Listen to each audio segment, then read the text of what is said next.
Vous êtes-vous déjà demandé pourquoi un pommier faisait des pommes? Oui, je sais, je me pose des questions souvent un peu particulières. Admettons que la pomme n'ait aucun intérêt. Que se passerait-il? Elle tombe au pied de l'arbre. Là, le pépin germe, donne naissance à un nouvel arbre. Mais il ne pourra pas pousser parce qu'il y a le père ou la mère qui est là et qui prend toute l'eau et l'ombre. Alors que fait la nature? Elle a eu l'idée d'enrober le pépin d'une couche protectrice. Pour que le pépin puisse mûrir, il y a donc cette enveloppe qui va prendre du volume et qui va protéger le pépin du soleil, du choc et du froid. Quand le pépin est enfin prêt à quitter l'arbre, cette protection devient sucrée et juteuse. C'est donc la pomme. Et elle tombe par terre. Et une fois qu'elle est au sol, l'homme ou l'animal vient la chercher pour l'emmener plus loin et la manger. C'est une méthode mise en place pour éloigner la graine du pied qui a donné vie. Comme le cocotier. Le cocotier, tous les cocotiers du monde poussent droit. Eh bien, quand ils sont en bord de plage, eh bien, le cocotier est toujours incliné du côté du sable. Toujours. Vous, ici, sur le littoral, c'est l'inverse. Tous les arbres penchent du côté de la terre, parce que les vents dominants viennent du large, et que la graine doit tomber sur le sol. Eh bien, aux Seychelles, par exemple, le cocotier pousse au-dessus de l'océan, dans l'espoir que la noix tombe dans l'eau et aille coloniser une île lointaine. Ce qui veut dire que les plantes sont capables de percevoir leur environnement. Et les plantes ont été capables, de temps en temps, de mettre en place des processus incroyables. Autre exemple encore plus frappant, les cyprès. Là, on n'est pas dans la reproduction, on est dans la sauvegarde. Il y a une 30 ou 40 années, il y avait eu des feux en Espagne terribles. Et les scientifiques avaient constaté, vu du ciel, que là où il y avait beaucoup de cyprès, eh bien, les dégâts étaient moindres. Alors, ils n'échappent pas aux flammes, mais il y a moins de dégâts. Et ils ont donc réussi à faire la découverte suivante. Un arbre, tous les arbres, produisent ce que l'on appelle l'évapotranspiration. Alors, on fait très simple, pour ne pas vous embrouiller le cerveau ce soir, mais une plante puise avec ses racines de l'eau, ça monte dans les feuilles, phototropisme, photosynthèse, tout ça, ça fait de la sève, et l'eau en trop grosse quantité qui a permis le transport de ces matériaux est évacuée au niveau des feuilles et repart dans l'atmosphère. On voit bien qu'une forêt tropicale au petit jour, il y a toujours cette brume, les plantes mises sous une cloche, on voit bien la vapeur d'eau. Donc, l'évapotranspiration est provoquée par les plantes pour aspirer l'eau jusqu'au niveau des feuilles. Lorsqu'il y a eu ces fameux incendies, les cyprès, pour se préserver des flammes, ont déclenché volontairement l'évapotranspiration. Ils se sont en quelque sorte entourés d'une sorte de vapeur d'eau pour se protéger du mieux qu'ils le pouvaient. Ce qui est extraordinaire, cela prouve déjà que l'arbre est capable de sentir le feu. 2, il est capable de réagir au feu. Il l'a identifié. Mais plus incroyable encore, les arbres qui n'étaient pas en contact avec le feu, mais qui étaient en contact avec les cyprès qui, eux, y étaient, au même moment, déclenchaient aussi l'évapotranspiration.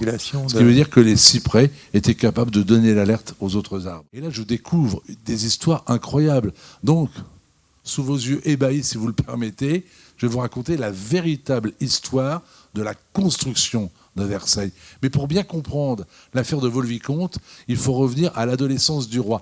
Tout ce que je vous dis maintenant est vérifiable. Parce que là, il y en a certains qui vont se dire « Baraton est devenu fou ». Non, non. Nous sommes donc au Louvre et Louis XIV est un adolescent qui commence à avoir un certain charme. Et oui, il est jeune, il est roi. Toutes les femmes de la cour ont envie d'être la première. Ce serait extraordinaire qu'elle soit la première à faire de ce garçon un homme. Anne d'Autriche, la maman, est terrifiée du comportement, mais scandaleux, de quantité de femmes qui, en présence de ce jeune roi, n'hésitent pas à lui faire des propositions quelque peu salaces, prendre des positions douteuses, ouvrir le corsage en présence de Louis XIV, j'en passe et des meilleurs. Anne d'Autriche décide de mettre un terme à ce comportement pas très intelligent, et elle recrute donc une femme qui aura pour mission de veiller à la sécurité du roi, Catherine Bélier, la baronne de Beauvais. Elle est âgée de 43 ans. Elle boitille légèrement, elle est borgne, elle a le visage piqueté par la vérole également. Et elle parle vulgairement, d'où son surnom de Cato la Borgnesse. Et donc, Cato la Borgnesse est là pour vérifier la pureté du roi. Oui, sauf qu'un jour, on apprend que c'est elle, Cato la Borgnesse, qui a déniaisé le roi. Je ne vous dis pas le scandale au Louvre. La maman, Anne d'Autriche, ne sort plus de la chambre pendant 8 jours, en larmes. Puis après, bon, la vie reprend son cours. Sauf que quelques temps après, on apprend que Louis XIV, non content de continuer à avoir en douce Cato la Borgnesse, fréquente Henriette d'Angleterre. Henriette d'Angleterre étant l'épouse de monsieur, son propre frère. Là, la maman se dit, on est limite inceste quand même. Et elle a des craintes pour l'avenir de Louis XIV. À cette époque-là, il n'a pas encore la puissance qu'il aura par la suite. Alors, que fait-elle pour éviter le scandale? Elle fait appel à ce qu'on appelle, c'est joli comme terme, un paravent. Le paravent, c'est le nom que l'on donne à une femme pour venir jouer tout simplement les maîtresses, les amoureuses, en faisant venir la délicieuse madame de la Vallière, eh bien, en fait, on fait venir une jeune femme qui a pour mission de jouer les amoureuses. On lui dit maintenant, vous êtes payé pour ça, faites croire que vous aimez le roi. Au roi, on lui dit, vous faites croire que vous aimez madame de la Vallière, et on n'en parlera plus. Et quand on les voit se promener, la Vallière et Louis XIV, dans le jardin des Tuileries, tout le monde est persuadé qu'ils jouent admirablement bien le rôle. Non, non, ils ne jouent pas le rôle, ils sont devenus amoureux. C'est-à-dire qu'en fait, ils sont vraiment devenus tous les deux follement amoureux. Et quand Louis XIV se rend à Vaux-le-Vicomte en 1661, il est accompagné non pas de son épouse, parce qu'il est marié, mais il est accompagné de Madame de la Vallière. Et Fouquet tombe dans le piège. Lui aussi, il croit que c'est un paravent. Lui aussi, il croit que c'est un couple d'artifice, mais pas du tout. Il est vraiment amoureux, je le rappelle, Louis XIV, de Madame de la Vallière. Toujours est-il qu'à Vaux-le-Vicomte, que fait M. Fouquet? Il fait comprendre à Madame de la Vallière qu'il n'est pas insensible à sa beauté. Elle est quand même un petit peu heurtée qu'on ose ainsi s'adresser à la maîtresse royale. Et à qui se confie-t-elle? À Colbert. Colbert était l'ennemi de Fouquet. D'ailleurs, la rivalité entre les deux hommes amusait La Fontaine, qui va écrire La cigale et le corbeau, et la fourmi. La cigale étant bien sûr Colbert, et la fourmi étant Fouquet. Quand Colbert annonce à Louis XIV que M. Fouquet veut tout simplement lui voler sa fiancée, imaginez la colère du roi. C'est la raison pour laquelle, vous connaissez la suite, Fouquet va être arrêté par d'Artagnan, va être condamné à la prison à vie, et que jamais, jamais, jamais, Louis XIV ne lui pardonnera, parce que ce n'est pas une question de pouvoir ou d'argent, c'est une question de sentiment amoureux. Donc ça, c'est la première histoire qui m'a montré que Versailles n'avait pas été construit pour des questions de grandeur ou de papa, mais c'était pour permettre à Louis XIV de montrer la puissance qu'il avait sur Fouquet, et ainsi donc mieux capter l'attention de cette jolie femme. Deuxième également, question que je me suis posée et qui va peut-être vous amuser, la construction du Petit Trianon. Alors pour ceux qui ne connaissent pas, Versailles est un domaine gigantesque, 850 hectares, 43 km d'allées, 350 000 arbres, pour que vous sachiez tout. Et il y a 3 principaux monuments, il y en a plein d'autres, mais les 3 principaux, le château de Versailles, bien évidemment, à 1 km, 1,5 km, le Grand Trianon, bâtiment superbe construit pour Louis XIV, et depuis donc Louis XV, le Petit Trianon. Et on vous dit que le Petit Trianon fut construit sur demande de Madame de Pompadour pour permettre au roi d'être au plus près des savants qui venaient travailler dans les champs de Trianon.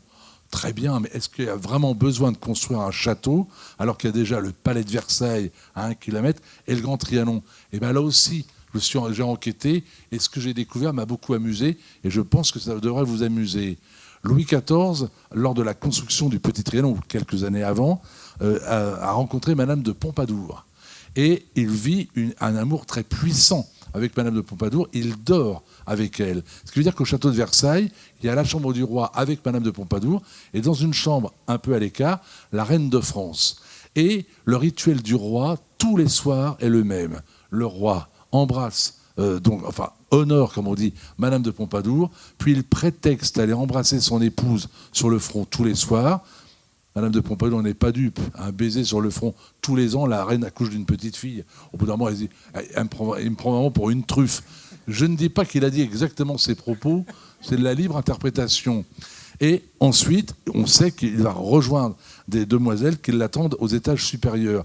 Et Madame de Pompadour, un soir, est vraiment très en colère.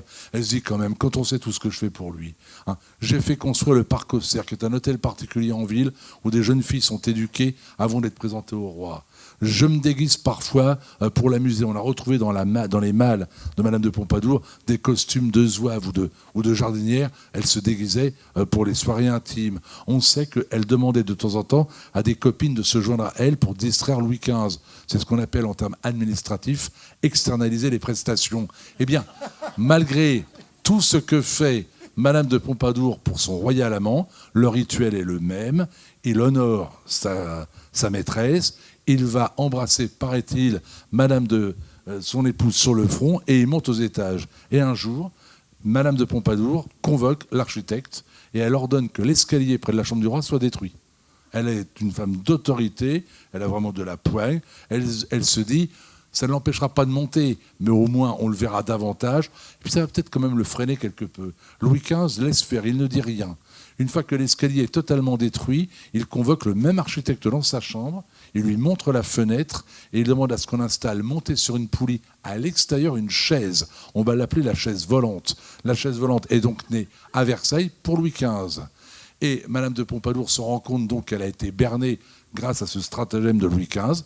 Elle va exiger la construction du Petit Trianon, un bâtiment où le personnel est logé à l'extérieur, où la chambre du roi est au dernier étage. Tout simplement, c'est un petit nid d'amour qu'elle voulait pour elle et pour le roi. Malheureusement, elle va mourir avant la fin des travaux, et c'est la sulfureuse Madame du Barry qui va profiter du bâtiment. Voilà. Donc tout ça, c'est l'histoire de la botanique, l'histoire de France, l'histoire de Versailles. Voilà, mais il y a tout. Merci de votre attention. Je voulais quelques mots, Alain. Un petit mot, si vous le permettez. Bon, je me suis un petit peu égaré, j'en conviens. Mais sachez simplement que si vous avez pris autant de plaisir à m'écouter que moi, j'ai eu à vous parler, la soirée est réussie. Merci à vous.